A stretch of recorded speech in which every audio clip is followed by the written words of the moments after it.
the floor to Mr. Mohamed Al Hassan.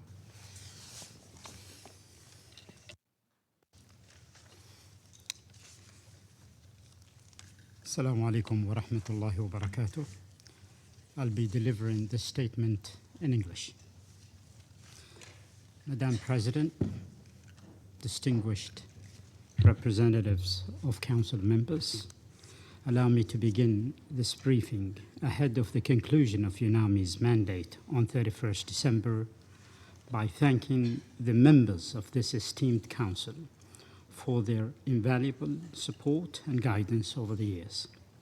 I would like to express my profound gratitude to the government of Iraq for hosting and being a partner to UNAMI since the mission first began 22 years ago.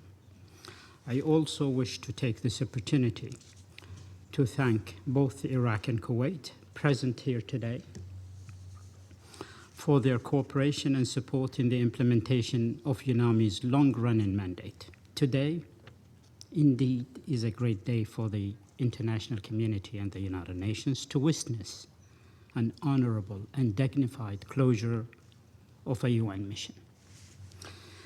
Madam President, on the occasion of this final briefing, let us cast our minds back to 2003, when this Council established UNAMI in a country grappling with the effects of decades of dictatorship, regional wars, internal conflicts, foreign occupation, and the terror of Daesh.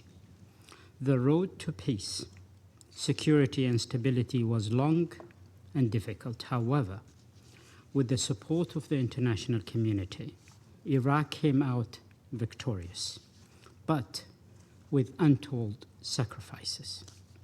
It is fitting that today we honor the memory of all of those who lost their lives since UNAMI first began operating in Iraq. This includes the 22 United Nations personnel who paid the ultimate price in the Canal Hotel bombing of 2003. I wish to take this opportunity to pay tribute to them, including our late colleague, Sergio Vieira Di Mello, and to those who survived this terrorist act, but with lasting scars. My predecessors and I have been struck by the resilience and steadfastness of Iraq and its people as they worked resolutely to build a more secure and prosperous future. From the adoption of a new constitution to the strengthening and consolidation of democracy through 13 successful electoral processes, Iraq was able to incrementally consolidate hard-won gains against the odds.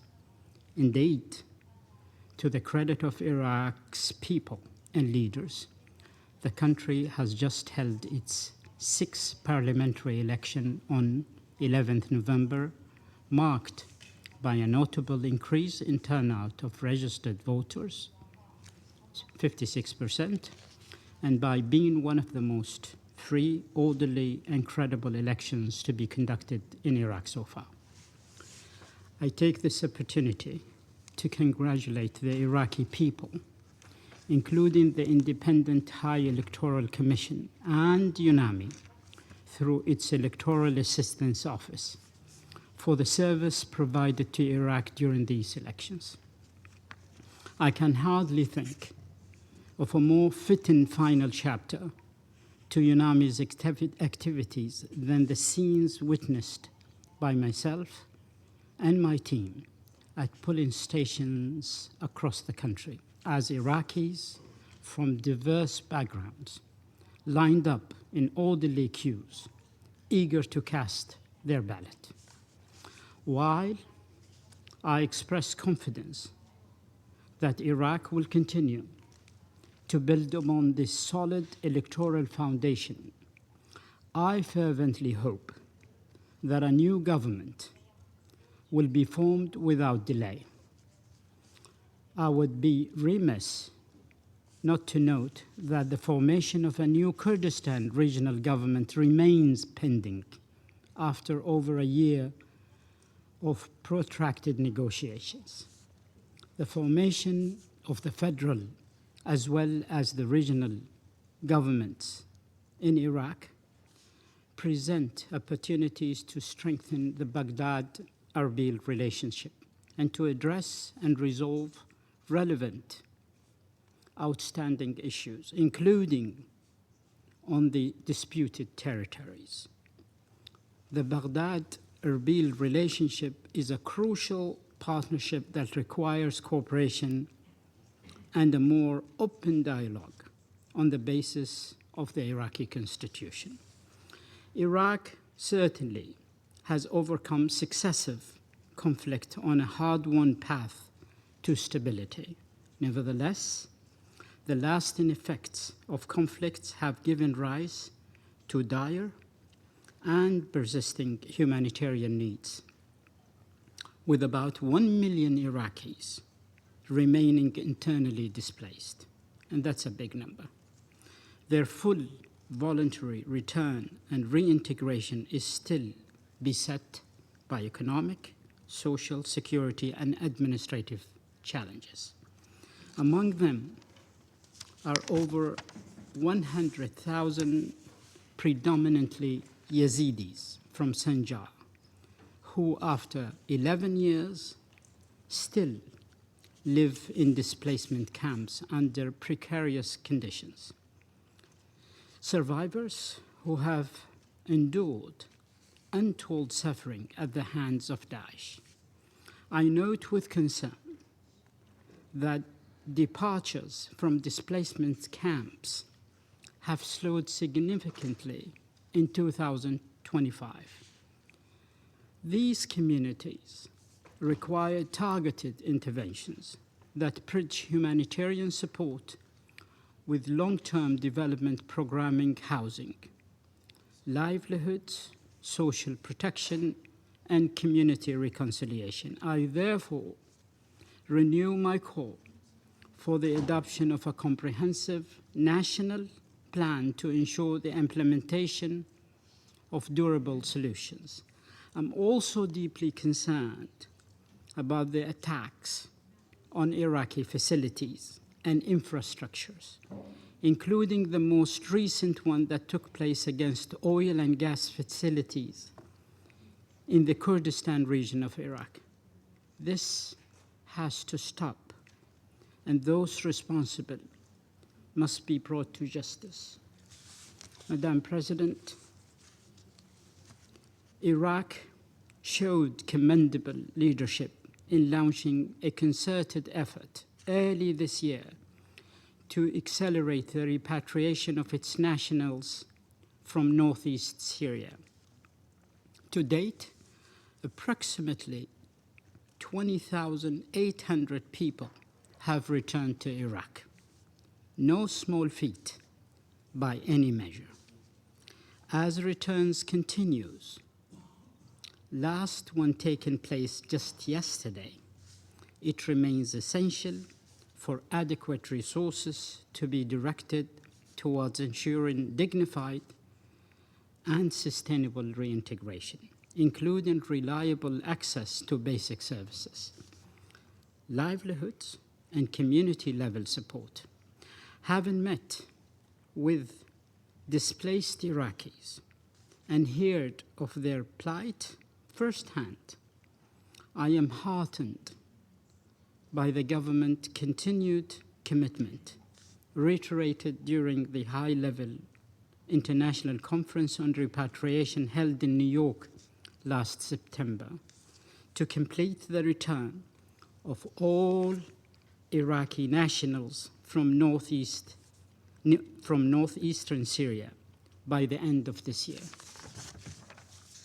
As I congratulate Iraq on its selection as a member of the Human Rights Council, I would like to note that this membership comes with a corresponding responsibility to uphold the highest standards in the promotion and protection of human rights.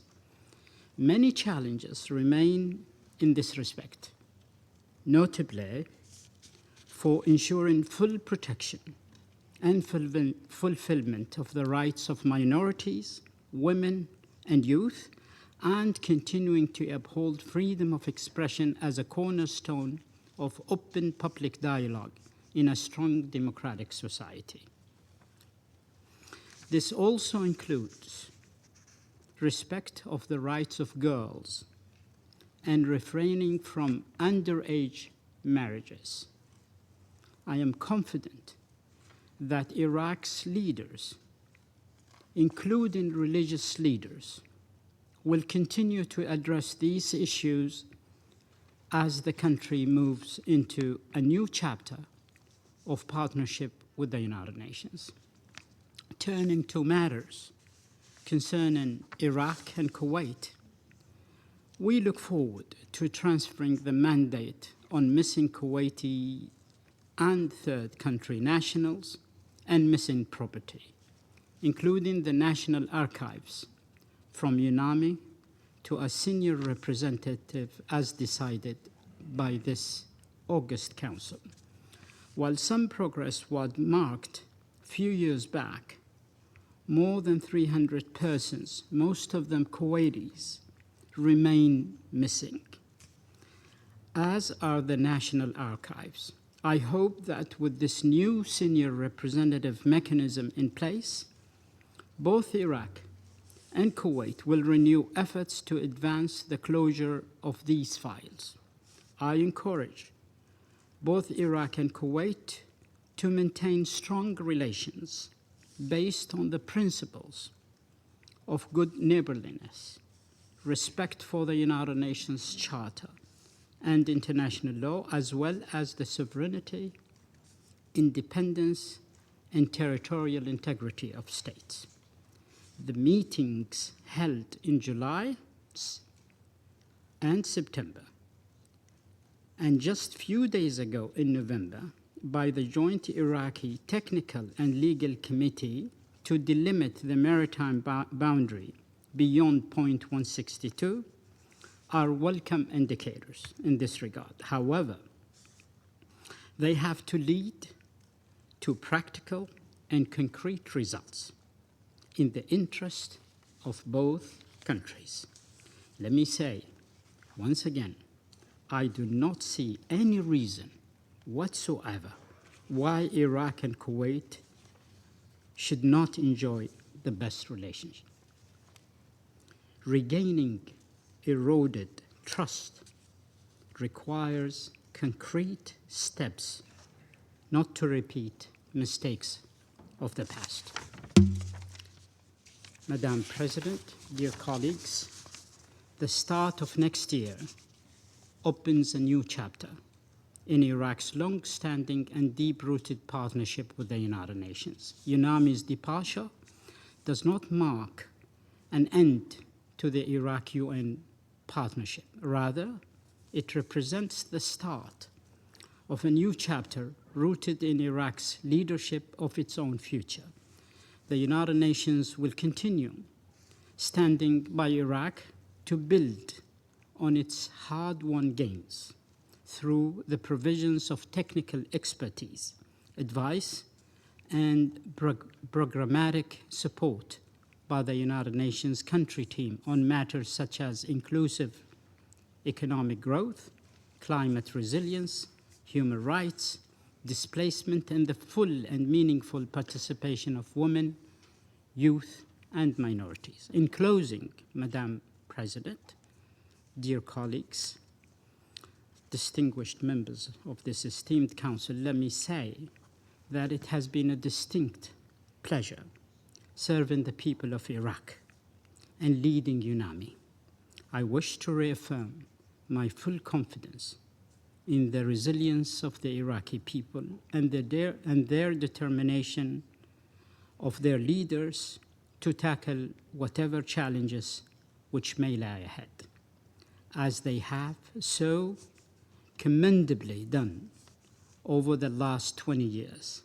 I call on them to strive to build bridges of trust and friendship promote common interest with all the neighboring countries, and to regain the glory of Iraq as the cradle of civilization.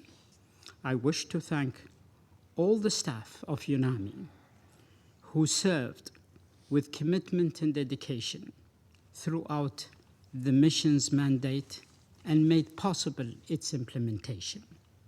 I also extend my heartfelt gratitude to the Fijian and Nepalese United Nations Guard units for their unwavering commitment and exemplary service that have been invaluable to our mission. Lastly, I would like to thank member states, and the Secretary General of the United Nations, Mr. Antonio Guterres, for the confidence they have placed in me to carry out this task, expressing my aspiration to serve the noble principles of this organization, and thank you very much. I thank Mr. Al Hassan for his briefing.